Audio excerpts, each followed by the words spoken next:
Now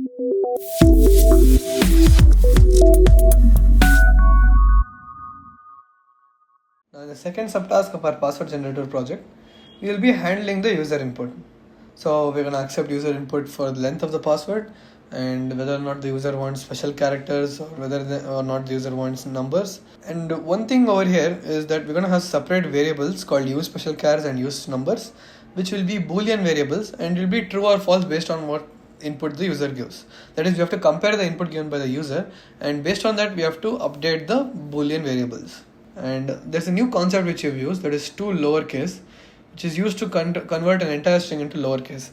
Because let's say the user gives yes as capital S and small s, they both won't be the same because their ASCII values will be different. That's why we have to convert it all to lowercase so that we can easily compare two values. Coming to the code, we're going to import the scanner and random class. And in the CodeChef class, as I explained previously, we'll be having the character, number and special character strings over here. And first we're going to convert the input given by the user to lowercase, and we're going to run a function for it. So we're going to call toLower and we're going to take string as an input. So why have we used this? Why can't we directly use toLowercase? The reason is, in this toLower method, what we have done is we've combined both the .trim and the .toLowercase function. So what does the .trim function do? It removes any white space that might be present at the start or the end of the string. Therefore, it's going to make sure all input is the same. And once again, we've called the .toLowercase over here. So we've combined both of these two methods into a single method. So over here, we're going to take scanner object, an array of integers and two arrays of boolean values as an input. So first we're going to print out enter the length of the password, and then over here we're taking input using scanner.nextInt, and we'll be storing it in the length array which we initialize. In the first element of the length array, we'll be storing the input given by the user, that is the length of the password. And then we're going to print out include special characters or no, and then we're going to store that in the special char input variable. And now what we'll be doing is we'll be comparing this with the string yes. That is, if this is equal to yes, that is the user wants to have special character input, then over here we took use special characters as an array of boolean values as an input for this function.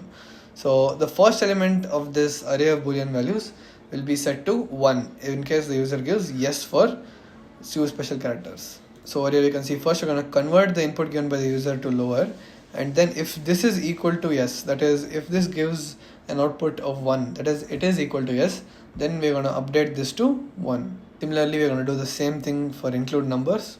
Now the function to actually generate the password after taking user input will be defined in the next subtask.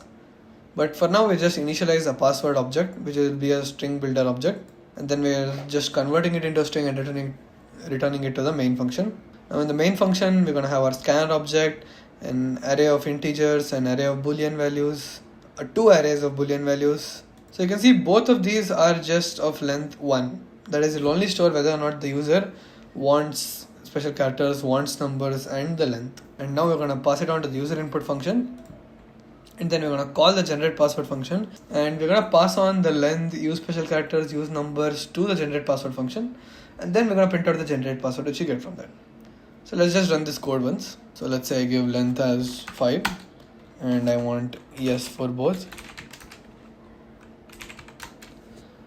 So right now it's empty because we haven't actually generated the password, but you can see we are handling user input carefully. So let's just submit this code once. So we've passed all 4 test cases. Let's move on to the next subtask.